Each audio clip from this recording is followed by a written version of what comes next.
Bonjour à toutes et à tous, j'espère que vous allez bien. On se retrouve aujourd'hui pour une nouvelle vidéo correction ECE SVT 2026. Aujourd'hui, nous allons nous intéresser au sujet numéro 52, intitulé Forçage et amplification.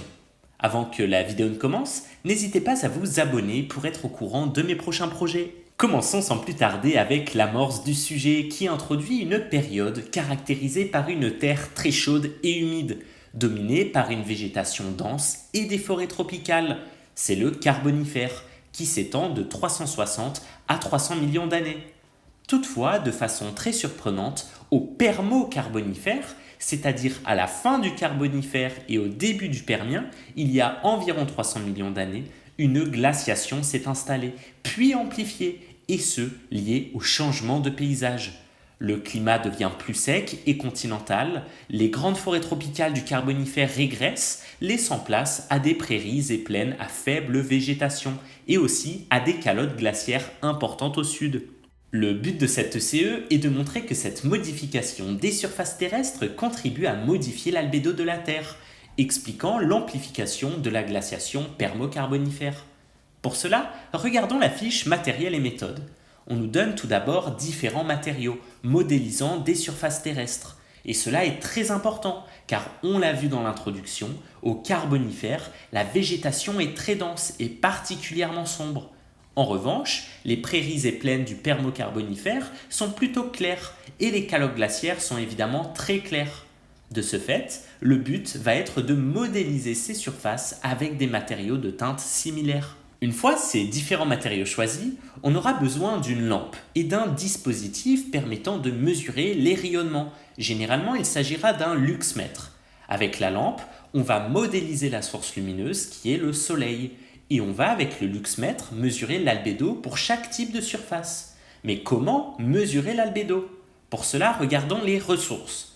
L'albédo est un rapport qui mesure la capacité d'une surface à réfléchir l'énergie lumineuse qu'elle reçoit. Mathématiquement, l'albédo s'écrit comme le rapport entre l'énergie réfléchie par la surface, c'est-à-dire l'énergie non absorbée qui ne va donc pas contribuer à réchauffer la Terre, et l'énergie incidente, c'est-à-dire le total d'énergie lumineuse qui arrive sur la surface. L'albédo n'a pas d'unité, car c'est un rapport entre deux quantités d'énergie. Plus l'albédo est grand, plus la surface réfléchit l'énergie incidente, et donc très peu d'énergie venant du Soleil ne va contribuer à réchauffer la Terre.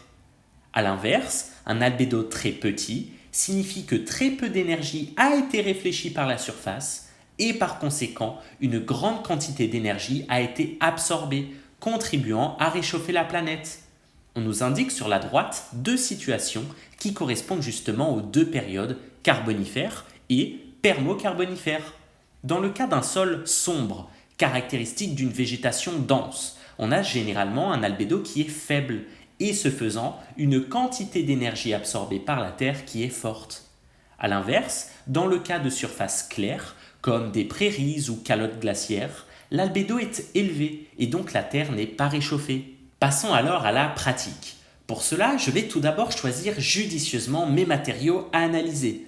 Je vais choisir une surface sombre pour représenter les forêts tropicales du Carbonifère, une surface claire pour représenter les prairies du Permo-Carbonifère, et enfin une surface blanche qui représente les calottes de glace. Puis je vais venir placer ma lampe au-dessus de la surface, de telle sorte à former un angle de 90 degrés. À ce moment-là, je viens placer mon luxmètre au même niveau que la surface pour mesurer l'intensité lumineuse reçue par la lampe. Disons par exemple que j'ai 400 watts par mètre carré reçu, peu importe le matériau. C'est donc ma valeur d'énergie incidente, le dénominateur de ma fraction pour calculer l'albédo. Maintenant, je vais venir placer le capteur au-dessus de la surface, matériau, et mesurer à nouveau la valeur d'intensité lumineuse. Imaginons que je trouve pour la surface sombre 80 watts par mètre carré. Alors je peux calculer son albédo, comme égal à 80 sur 400, soit 0,2, ce qui est très faible. Donc cela démontre bien qu'une grande quantité d'énergie du flux incident a été absorbée par la surface. Réitérez pour les deux autres surfaces et faites bien attention de toujours placer le capteur à la même distance de votre surface pour éviter tout biais d'analyse. Pour la surface représentant les calottes glaciaires, vous devriez avoir une valeur plus haute d'environ 0,8. Et pour la surface représentative de la prairie, une valeur moyenne de 0,4. Ensemble, ces résultats convergent vers l'explication selon laquelle le changement de végétation ainsi que l'apparition de calottes a favorisé une hausse de l'albédo terrestre, c'est-à-dire une baisse de l'énergie lumineuse absorbée par la Terre à l'origine de l'amplification de la glaciation au Permo-Carbonifère. Voilà, j'espère que cette vidéo vous a plu. N'hésitez pas à vous abonner et à me suggérer d'autres idées de correction en commentaire. Je vous souhaite plein de réussite. À bientôt!